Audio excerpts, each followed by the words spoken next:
সাহাবীর ঘরে খানা নাই। রহমতের নবীর পিছনে নামাজ পড়তে গিয়া সাহাবায়ে কেরাম আযানের আগে মসজিদে হাজির। হঠাৎ করে নজর করে দেখা গেল একজন সাহাবী সবাই সবার আযানের আগে আসে, নামাজের সালাম ফিরাইয়া বসে থাকে, রহমতের নবী বয়ান করবেন, শুনবেন। কিন্তু একজন সাহাবী ইকামতের সময় মসজিদে ঢুকেন, পেছনে দাঁড়ায়, সালামটা ফিরানো মাত্র সাহাবী দৌড়াইয়া আবার বের হয়ে চলে যায়। সাহাবায়ে কেরামের নজরে আসার পর রহমতের নবীর কাছে একটু জানাইলেন, নবী জবাব দেন নাই। কিছুদিন পরে আবার নবীকে বললেন, নবী আবারও কিছু জবাব দিলেন না। কিছুদিন পরে আবার সাহাবায়ে কেরাম যখন বললেন, রহমতের নবী এবার 3 বার শোনার পরে বলে, সাহাবী কোনো বিপদের মধ্যে আছে, চলেন আমরা সহ তার বাড়িতে যাই। রহমতের নবী বলেন, চলো সাহাবীর বাড়িতে যাই। ফজরের নামাজের পরে রহমতের নবী সাহাবাদের নিয়া ওই সাহাবীর বাড়ির দরজা, বাড়ি না ঘর, এখন তো আমাদের বাড়ি দোতলা 3 তলা বিল্ডিং করা, তখন খেজুর পাতার ছাউনি দিয়া 2 জন মানুষ থাকার মতো একটু জায়গা ছিল, ঘর। রহমতের নবী ঘরের কিনারায় দাঁড়ালেন, আসসালামু আলাইকুম ইয়া আহলাল বাইত, ঘরওয়ালারা দরজা খোলো। রহমতের নবী সামনে হাজির, ভেতর থেকে কোনো আওয়াজ নাই। কিছুক্ষণ পর আবার ডাক দেয়া হলো, দরজা খোলো। রহমতের নবী দাঁড়ানো, খবর নাই। আবার কিছুক্ষণ পরে আওয়াজ, সালাম, ঘরওয়ালারা দরজা খুলো। এবার হঠাৎ করে ঘর থেকে শুধু কান্নার আওয়াজ আসতেছে। সাহাবী কান্না করেন, ইয়া রাসূলুল্লাহ, আমারে আপনি দয়া করে বেয়াদবি মাফ করবেন, আমি আপনার সামনে আসার মতো এমন কোনো কাপড় আমার পরনে নাই। রহমতের নবী শুনিয়া একটা চাদর দিয়া দিলেন, নাও। মোটামুটি চাদর আবৃত করিয়া রহমতের নবীর সামনে আইসা চোখের বাড়ি সারিয়া কই, ইয়া রাসূলুল্লাহ, আমি বুঝছি আমার মনে হয় অভিযোগ হয়ে গেছে আপনার কাছে। আমি ইকামতের সময় যাই, সালাম ফিরানো মাত্র চলে আসি, আমার কলিজায় ব্যথা, আমি আপনাকে সময় দিতে পারি না, বয়ান শুনতে পারি না। আমারে আমার আল্লাহ তো গরীব, আল্লাহ আমাকে এত গরীব বানাইছেন। ঘরের মধ্যে আমার স্ত্রী আর আমি 2 জন মানুষ, 2 জনে মিলে একটা কাপড়,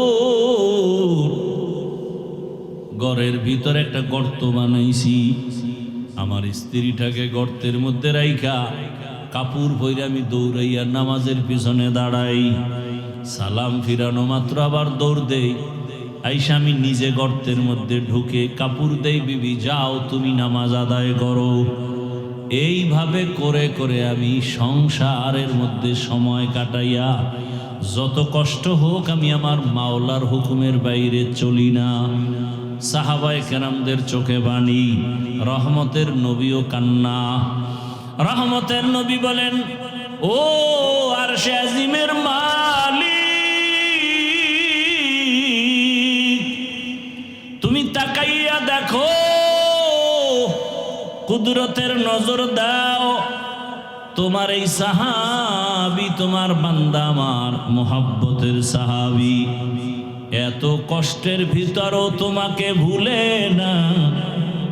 আল্লাহ, তোমার কাছে আমি রহমতের নবী দোয়া করি, তুমিও আমার এই সাহাবী তোমার বান্দাকে ভুলিয়া যাইও না। আল্লাহ বলেন, ফামান কানা ইয়ারজু লিকা রাব্বিহি ফালইআমাল আমালান সালিহা। দুনিয়াতে যারা অন্তর থেকে তামান্না করে, আশা করে তার রবের সাথে সাক্ষাৎ করবে, মোলাকাত করবে, ফালইআমাল আমালান সালিহা, প্রথম কর্মসূচি তারা যেন নেক আমল করে।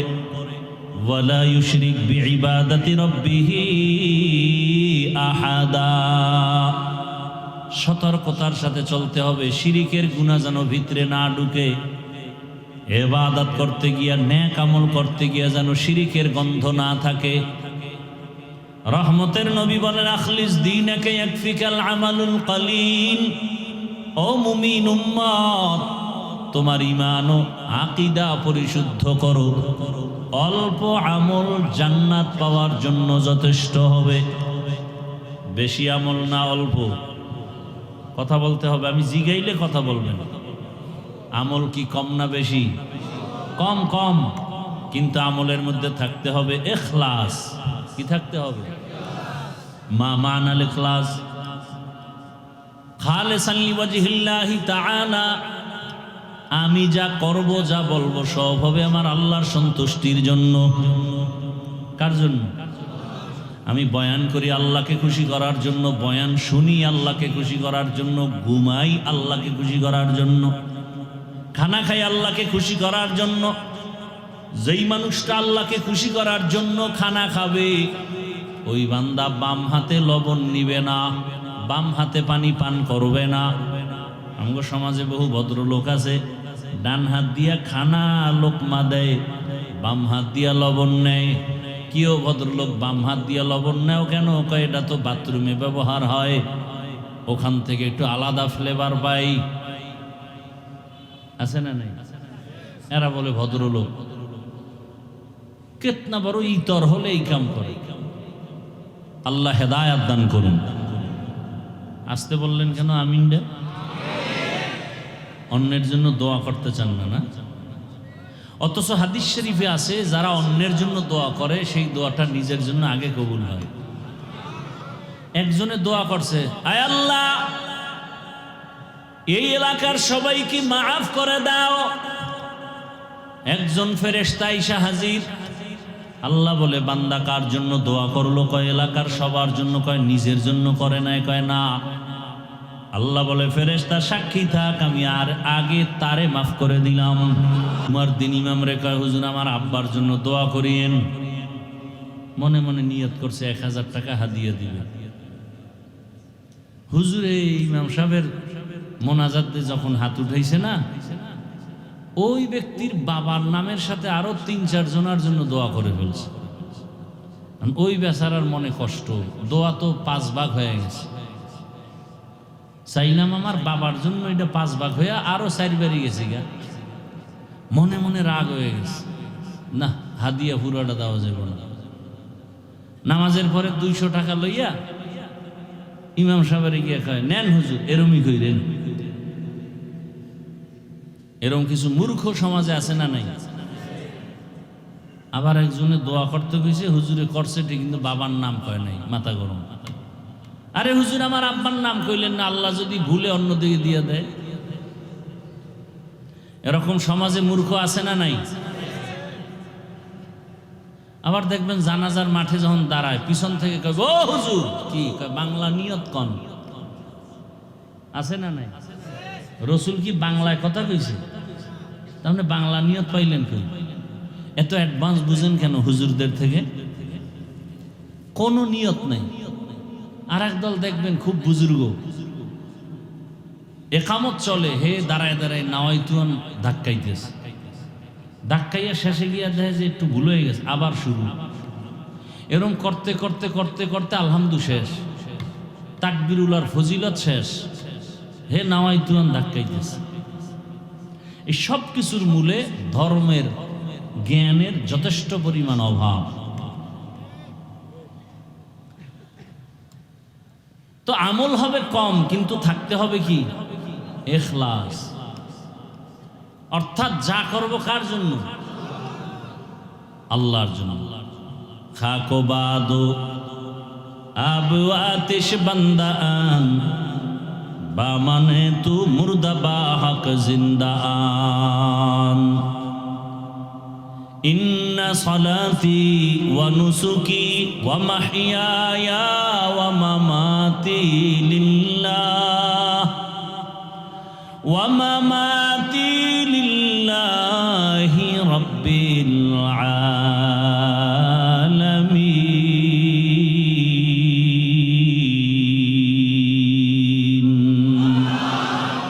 রঙ্গে তাকওয়া, রঙ্গে সিদ্দিক, রঙ্গে দিতা আবদ বাকি বুয়াদ বর আবেদি।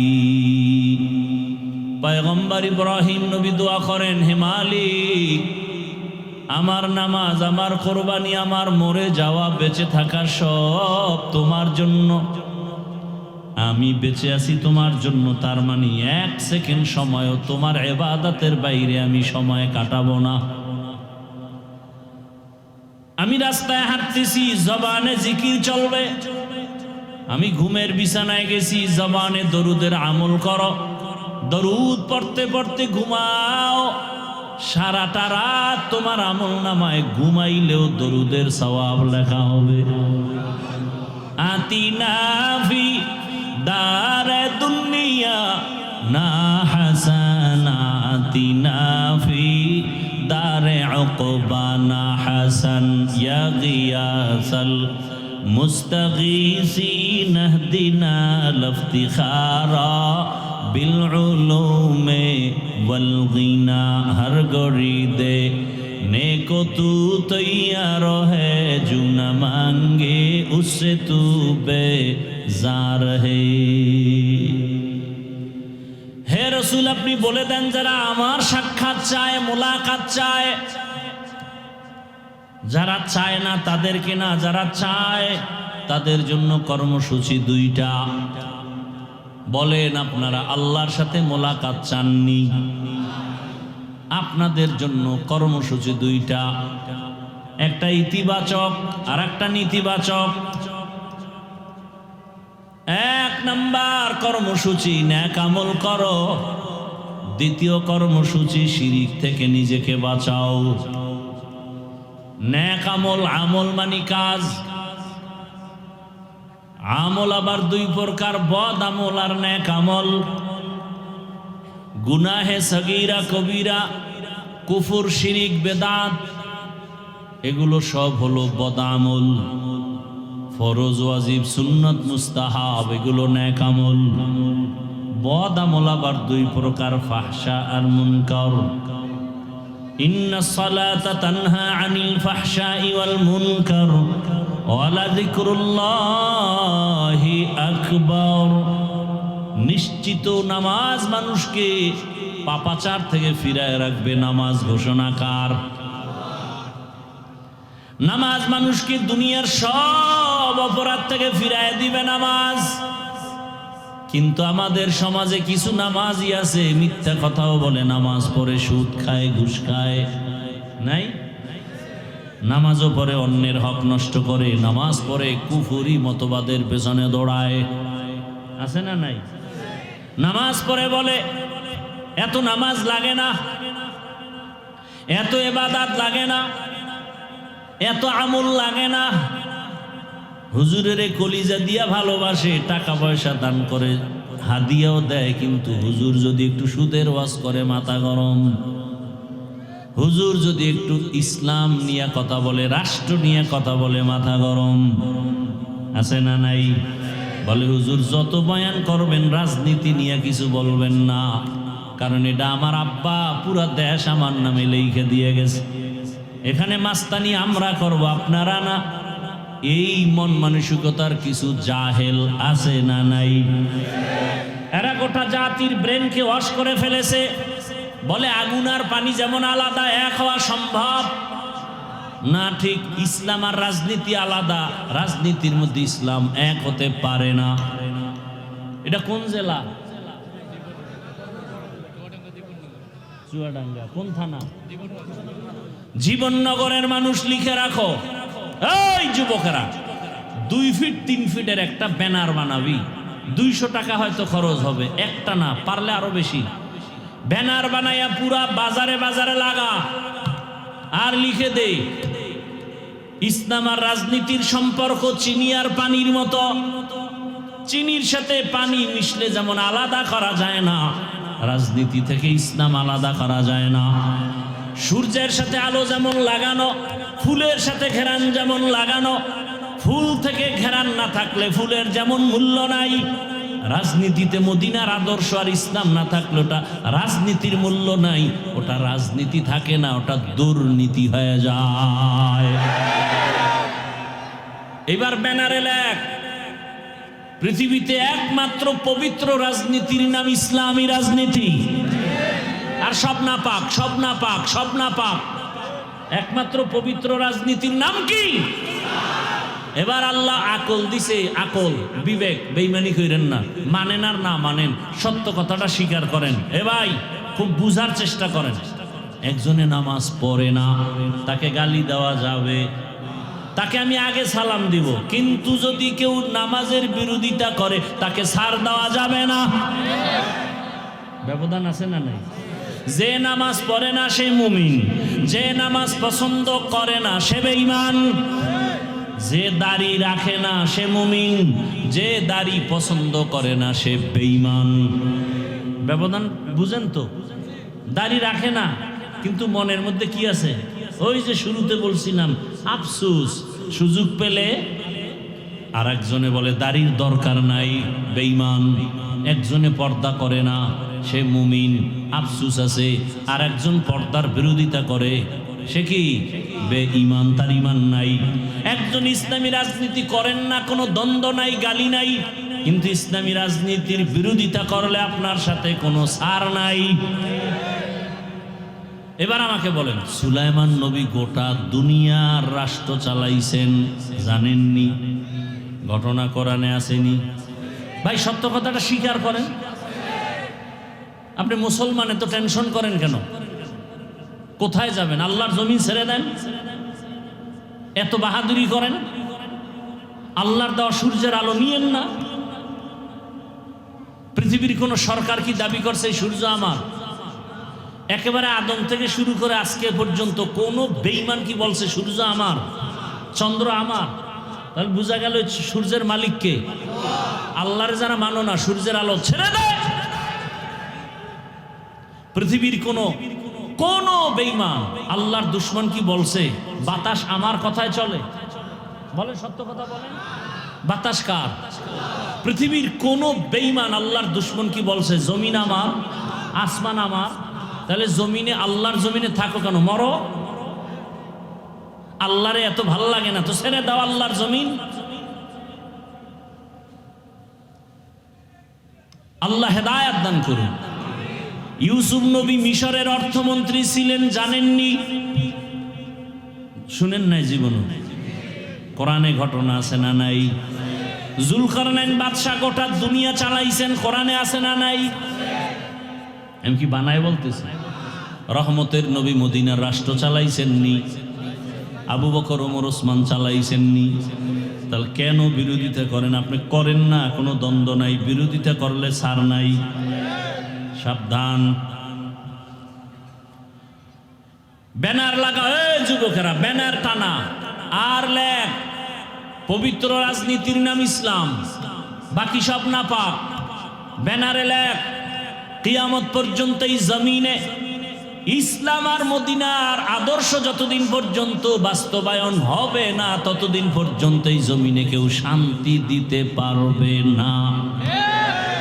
চাপাবাজি করতে পারবে, শান্তি কপালে নেই। শান্তির একমাত্র ঠিকানার নাম ইসলাম। শান্তির একমাত্র ঠিকানার নাম দীনিয়াল ইসলাম দীনু মাওকাহু আরজুকু ফরানান আফওয়ান ইনদাহু। খারাপ লাগতেছে আপনাদের?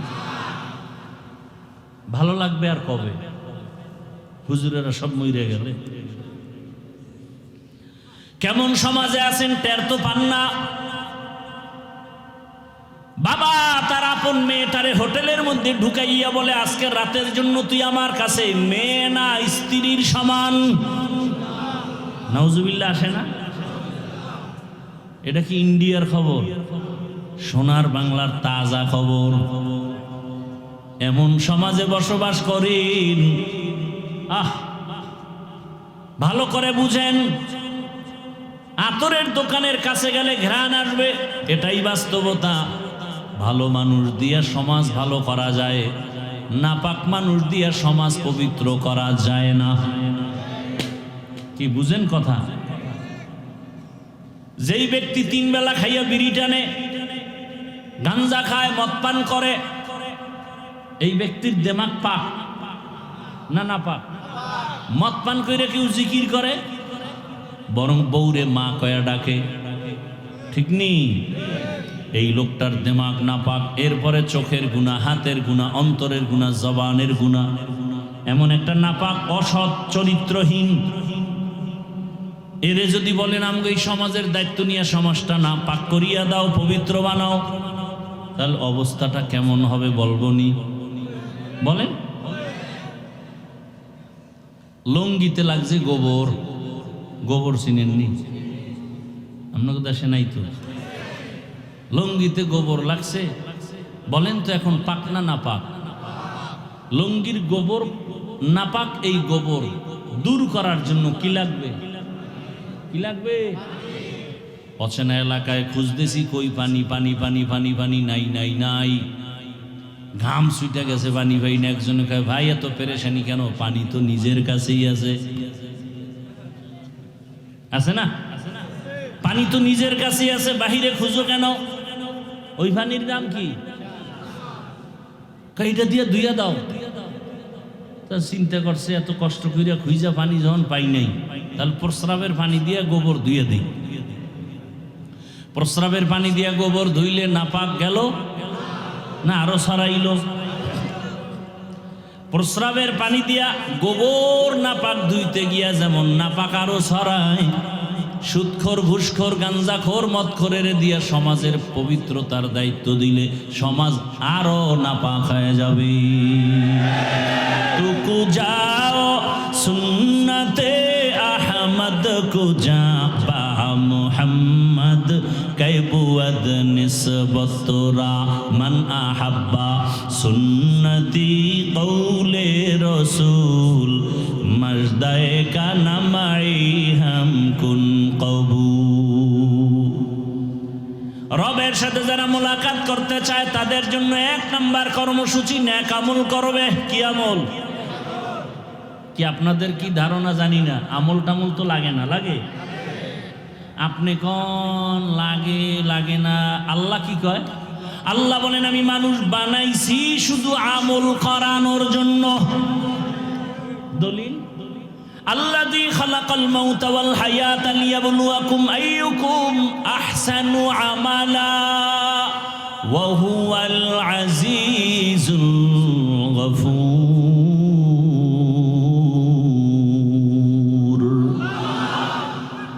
अमल से जिंदगी बनती है जन्नत भी जहन्नम भी, ये खाके अपनी फितरत में ना नूरी है ना नारी।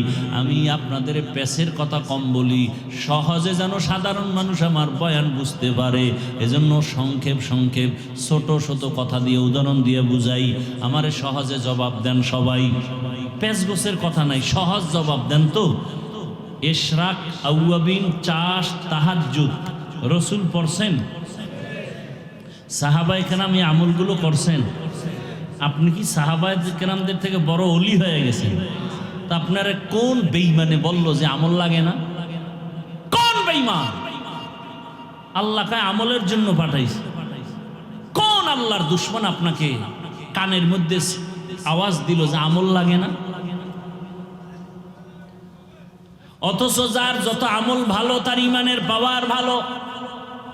কিয়ামতের ময়দানে যখন জান্নাতীরা জান্নাতে যাবে, এই কি সমস্যা? কি এখানে ডিস্টার্ব, ওইখানে ডিস্টার্ব, এত ডিস্টার্ব হলে কি ওয়াজ হয়?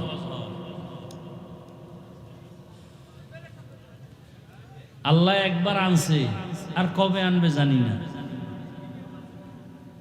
আল্লাহ হেফাজত। এখানে সব ফেরেশতা, সবাই যদি ফেরেশতা তো মোবাইল আড়াইকা। এই মোবাইলগুলো কারা নেয়? ফেরেশতারা তো নিত না, ওরা তো মোবাইল চালায় না। চিন্তা করতে পারেন কেমন মায়ের কুসন্তান যে একটা বেহেশতের বাগানে এসে মোবাইল নিয়ে যায়। আমাকে আর অল্প টাইম 5-10 মিনিট কথা বলার সুযোগ দিবেন আপনারা? এটা মুখস্থ করে বয়ান করা যায়? একটা লাইনে কথা বলতেছি, ফট করে ডিস্টার্ব শুরু হয়ে গেছে। কি কথা বলতেছিলাম তো ভুলেও গেছি। কি বলতেছিলাম?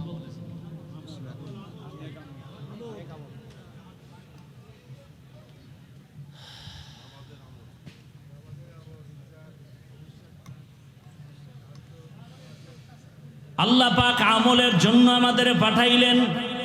সাহাবায়ে কেরাম ইশরাক আউয়াবিন চাষ তাহাজ্জুদের আমল করেছেন। তাদের এত আমলের কি দরকার ছিল? জীবন চলে গেছে, জামাত ছাড়া নামাজ তারা আদায় করতেন না। এরে আল্লাহর বান্দারা, ঘরের মধ্যে খানা নাই, খুব খেয়াল করেন। বুঝছি আর বেশি ধৈর্য আপনাদের হবে না, আর আমারও ধৈর্য কম, আমি গুছাই নিয়ে আসতেছি, খেয়াল করেন। সাহাবীর ঘরে খানা নাই, রহমতের নবীর পিছনে নামাজ পড়তে গিয়া সাহাবায়ে কেরাম আযানের আগে মসজিদে হাজির। হঠাৎ করে নজর করে দেখা গেল একজন সাহাবী সবাই সবার আযানের আগে আসে, নামাজের সালাম ফিরাইয়া বসে থাকে, রহমতের নবী বয়ান করবেন, শুনবেন। কিন্তু একজন সাহাবী ইকামতের সময় মসজিদে ঢুকেন, পেছনে দাঁড়ায়, সালামটা ফিরানো মাত্র সাহাবী দৌড়াইয়া আবার বের হয়ে চলে যায়। সাহাবায়ে কেরামের নজরে আসার পর রহমতের নবীর কাছে একটু জানাইলেন, নবী জবাব দেন নাই। কিছুদিন পরে আবার নবীকে বললেন, নবী আবারও কিছু জবাব দিলেন না। কিছুদিন পরে আবার সাহাবায়ে কেরাম যখন বললেন, রহমতের নবী এবার 3 বার শোনার পরে বলে, সাহাবী কোনো বিপদের মধ্যে আছে, চলেন আমরা সহ তার বাড়িতে যাই। ও পর্দার আড়ালের আম্মা জানেরা, ও বোনেরা, ও যুবক, কয়দিন আর বাহাদুরি করবা? তোমার আমার সামনে কত যুবকের লাশ, এই বয়সে কত যুবকের কবরে রাখছি, জানাজা দিছি। আগামীকাল হতে পারো তুমি হসপিটালের রোগী, হতে পারো তুমি কবরের বাসিন্দা। দেখো নাই মাত্র কয়েকদিন বিদেশ থেকে টাকার অলংকার নিয়ে আসছে বাড়িতে বেড়াবার জন্য, এয়ারপোর্টে আগাইতে গেছে তার স্ত্রী, সন্তান, পরিবারের সবাই। এয়ারপোর্টে নাইমা গাড়িতে উঠছে, গাড়িতে রওয়ানা, কি আনন্দ! বহুদিন পরে সে সন্তান কাছে পাইছে, কোলে নিয়ে চুমো খায় বাবা। স্ত্রীর অন্তরে আনন্দ, স্বামী আমার জন্য অনেক কিছু নিয়ে আসছে। কিন্তু ভাগ্যের নির্মম পরিহাস, বাড়িতে যাইতে না যাইতে কাছাকাছি যাইয়া গাড়িটা রাস্তার পাশে পানির মধ্যে পড়ে গেছে। সন্তান, স্ত্রী সব মরে গেল। ওই বিদেশি আমার যুবক বাবা স্বর্ণের অলংকার নিয়ে কাঁদে। মানুষ বিয়া কইরা মাইয়া ভোলা নিয়া খাইয়া না খাইয়া একসাথে থাকার আনন্দ আলাদা, কিন্তু আমি সেই আনন্দ পাই নাই। টাকার জন্য বিদেশ চলে গেলাম, আজকে বড় বুক ভরা আশা নিয়ে আসছি, স্ত্রীর কাছে যাব, সন্তানের নিয়ে আনন্দ। আমার কপাল কেন এত খারাপ, আমার হাতের উপরে আমার বাচ্চাটা মরিয়া গেল, আমার চোখের সামনে স্ত্রী মরে গেল, এই কি কপাল! এই কয়েকদিন আগের ঘটনা না, খবর নাই। এমন একটা দিন নাই যে যুবকের লাশ পানির মধ্যে দেখা যায় না, গাড়ির নিচে দেখা যায় না, ঘুমের বিছানায় দেখা যায় না। ওরে বান্দা, পালাবি কই? পালানোর কোনো সুযোগ নাই, হয়তো মরবি, না হয় তোরে পিটাইয়া মারবে। এমন এক দুনিয়ার জমানা পাল্টায় গেছে, এখন মরা লাগে না, পিটাইয়া মারে। দুশ্মন লাগে না, তোর আপন বন্ধু তোরে মারবে। এখন তো সেই রাজনীতি চলে, বন্ধু বন্ধুকে মারে। সন্তানের মা মারে, মা বাবাকে সন্তান জবাই করে, স্ত্রীকে স্বামী মারে, স্বামীকে স্ত্রী মারে। সেই রাজনীতি চলতেছে, বিচার নাই। 15 বছর জেলখানায় হাজত খাটার পরে মহামান্য আদালত 15 বছর পরে কয়েকদিন আগে রায় দিয়া কয় তোমার জীবনে কোনো দোষই নাই। তাহলে 15 বছর জেলখানায় কেন ঢুকাইলা? এই বিচার কোন দিন এই জমিনে ইনসাফের সাথে হবে? মিথ্যা মামলা দিয়া দিছে আর গ্রহণ করে নিল। মিথ্যা মামলা নেয় আর অন্যায়, বাস্তব অন্যায়ের মামলা অনেক সময় টাকা খাইয়া নেয় না। বড় কঠিন হালাত। বলারও মানুষ নাই, শোনারও মানুষ নাই, বিরোধিতা করার মানুষের অভাব নাই। বড় কঠিন। আল্লাহ বলেন নেক আমল করো, যত পারো আমল চালিয়ে যাও, ইখলাসওয়ালা আমল। ইখলাস কবে আসবে? সেই দিন করবো কা হবে না? চালাও, আমল চালায়া যাও। আমল করতে করতে এক সময় যদি সেজদাটার মধ্যে ইখলাস চলে আসে, কান্না চলে আসে, এক সেজদা জান্নাত ওয়াজিব হয়ে যাবে, 1000 সেজদা আসমানে কবুল হতে হবে না। এই জন্য সাহাবায়ে কেরাম আমল করতে করতে বেকারার। রহমতের নবী বলেন চলো সাহাবীর বাড়িতে যাই ফজরের নামাজের পরে। রহমতের নবী সাহাবাদের নিয়া ওই সাহাবীর বাড়ির দরজা, বাড়ি বাড়ি না ঘর, এখন তো আমাদের বাড়ি দোতলা 3 তলা বিল্ডিং করা, তখন খেজুর পাতার ছাউনি দিয়া 2 জন মানুষ থাকার মতো একটু জায়গা ছিল, ঘর। রহমতের নবী ঘরের কিনারায় দাঁড়ালেন, আসসালামু আলাইকুম ইয়া আহলাল বাইত, এ ঘরওয়ালারা দরজা খোলো। রহমতের নবী সামনে হাজির, ভেতর থেকে কোনো আওয়াজ নাই। কিছুক্ষণ পর আবার ডাক দেয়া হলো, দরজা খোলো। রহমতের নবী দাঁড়ানো, খবর নাই। আবার কিছুক্ষণ পরে আওয়াজ, সালাম। ঘরওয়ালারা দরজা খুলো। এবার হঠাৎ করে ঘর থেকে শুধু কান্নার আওয়াজ আসতেছে। সাহাবী কান্না করেন, ইয়া রাসূলুল্লাহ, আমারে আপনি দয়া করে বেয়াদবি মাফ করবেন। আমি আপনার সামনে আসার মতো এমন কোনো কাপড় আমার পরনে নাই। রহমতের নবী শুনিয়া একটা চাদর দিয়া দিলেন, নাও। মোটামুটি চাদর আবৃত করিয়া রহমতের নবীর সামনে আইসা চোখের বাড়ি সারিয়া কই, ইয়া রাসূলুল্লাহ, আমি বুঝছি আমার মনে হয় অভিযোগ হয়ে গেছে আপনার কাছে। আমি ইকামতের সময় যাই, সালাম ফিরানো মাত্র চলে আসি, আমার কলিজায় ব্যথা, আমি আপনাকে সময় দিতে পারি না, বয়ান শুনতে পারি না। আমারে আমার আল্লাহ তো গরিব, আল্লাহ আমাকে এত গরিব বানাইছেন। ঘরের মধ্যে আমার স্ত্রী আর আমি 2 জন মানুষ, 2 জনে মিলে একটা কাপড়, ঘরের ভিতরে একটা গর্ত বানাইছি। আমার স্ত্রীটাকে গর্তের মধ্যে রাইখা কাপড় পরে আমি দৌড়াইয়া নামাজের পিছনে দাঁড়াই। সালাম ফিরানো মাত্র আবার দৌড় দেই। আইসা আমি নিজে গর্তের মধ্যে ঢুকে কাপড় দেই, বিবি যাও তুমি নামাজ আদায় করো। এইভাবে করে করে আমি সংসারের মধ্যে সময় কাটাইয়া, যত কষ্ট হোক আমি আমার মাওলার হুকুমের বাইরে চলি না। সাহাবায়ে কেরামদের চোখে বাণী, রহমতের নবীও কান্না। রহমতের নবী বলেন, ও আরশে আজিমের মালিক, তুমি তাকাইয়া দেখো,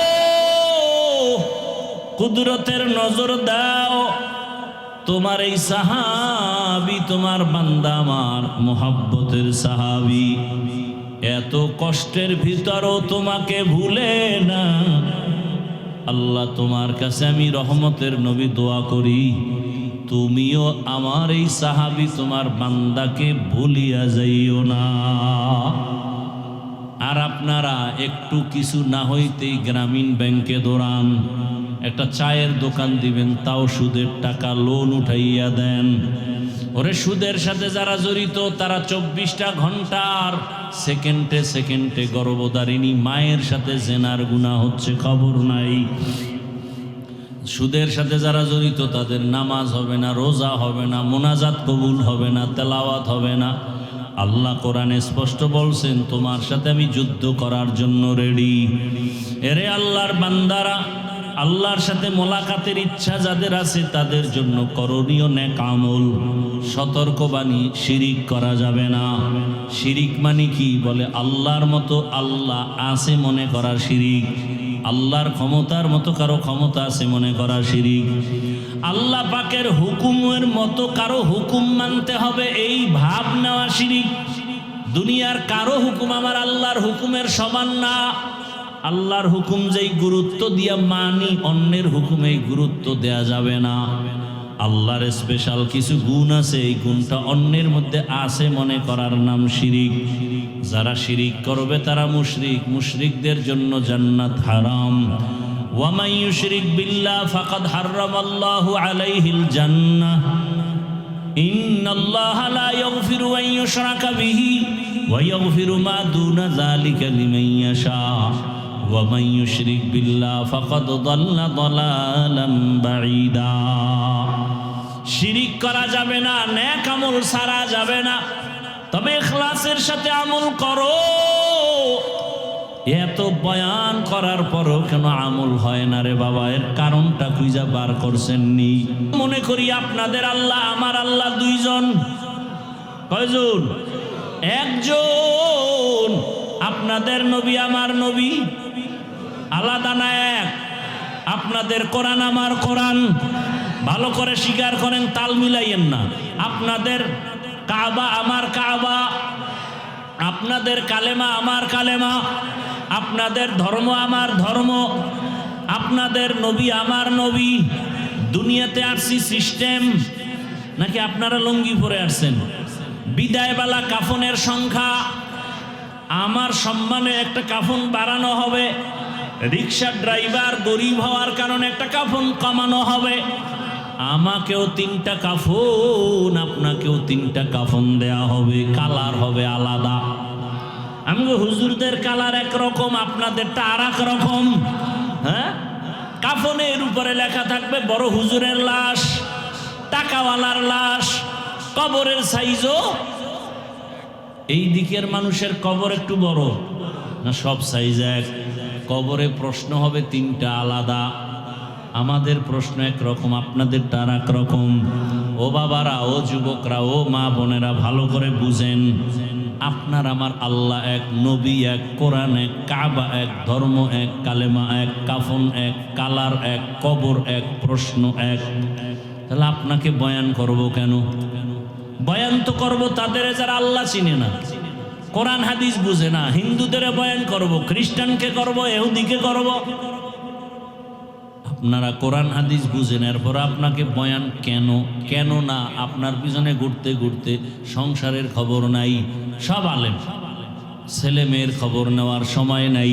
সবাই আপনাদের নিয়ে ফিকির করে কিভাবে উম্মতকে লাইনে নেওয়া যায়, কিভাবে একটু নামাজি বানানো যায়, কিভাবে দাড়িওয়ালা বানানো যায়, কিভাবে হালালওয়ালা বানানো যায়, কিভাবে সুদ মুক্ত করা যায়, ঘুষ মুক্ত করা যায়। এই ফিকিরে সব আলেমরাই সময় ব্যয় করে। এরপরও কেন টুপি পরেন না? বুঝি না, বুঝি না, আমি কি ভুলে আছি? ওরে আপনি মুসলমান, আমি মুসলমান, কিন্তু কেমন হালাত দেখছেননি? আমি হাফিজুর রহমান টুপি খুলতে চাই না, আর আপনি কেমন মুসলমান টুপি দিতেই চান না।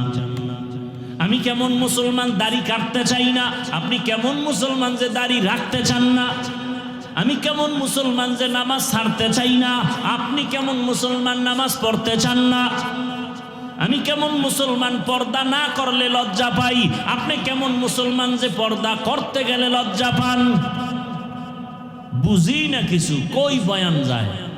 আরে আল্লাহর বান্দারা, আমি হালাল না খাইলে না খায়া থাকবো, আর আপনার কাছে হালালের বয়ান ভালোই লাগে না। হুজুর আপনারা কি আমাকে কিছু দিছেন নি? এত বড় কথা কন কেন? আমরা যেভাবে চলতেছি চলি, গ্রামীণ ব্যাংক থেকে লোন, এরপরে চায়ের দোকান, এরপরে বাড়ি গাড়ি, পরিণাম ফল বড় খারাপ। আসলে এত বয়ানের পরেও কেন মানেন না? অথচ আবার আপনার লাইনের জীবনে মাদ্রাসায় যায় নাই, আলিফ বাতা পড়ে নাই, আপনাদের লাইনেরই জেনারেল লাইনের মানুষ, যুবক, স্কুলে পড়ে, কলেজে পড়ে, 5 ওয়াক্ত নামাজ পড়ে, সাক্ষী দেন। সত্য কথা বলতে তো টেনশন কেন আছে? আপনার বিবেকরে প্রশ্ন করেন, আপনি পারেন না কেন? আপনার মতো যুবক র্যাব, আর্মি, পুলিশ, বিডিআরের চাকরি করে, নামাজি দাড়িওয়ালা নাই? আপনার বিবেকটাকে জিজ্ঞাসা করেন, আপনি পারেন না কেন? রাস্তায় গাড়ি চালায় আপনার মতো যুবক নামাজ ছাড়ে না, নদীর মধ্যে মাছ ধরে নামাজ ছাড়ে না, ও জমিনে কৃষি কাজ করে নামাজ বাদ দেয় না, ব্যবসা করে নামাজ বাদ দেয় না, ডাক্তার, প্রফেসর, ইঞ্জিনিয়ার, ব্যবসায়ী 5 ওয়াক্ত নামাজ পড়ে। আমি হুজুর হইতে বলি নাই। বলেন আপনার লাইনের যুবক যদি নামাজ পড়ে, ব্যবসা করে, নামাজ পড়ে, চাকরি করে, নামাজ পড়ে, কলেজে পড়ে, আপনি পারেন না কেন বলেন? হুজুর বাদ দেন, আপনাদের লাইন দিয়া জবাব দেন। আসলে আপনি আমার মাওলাকে চিনেন নাই।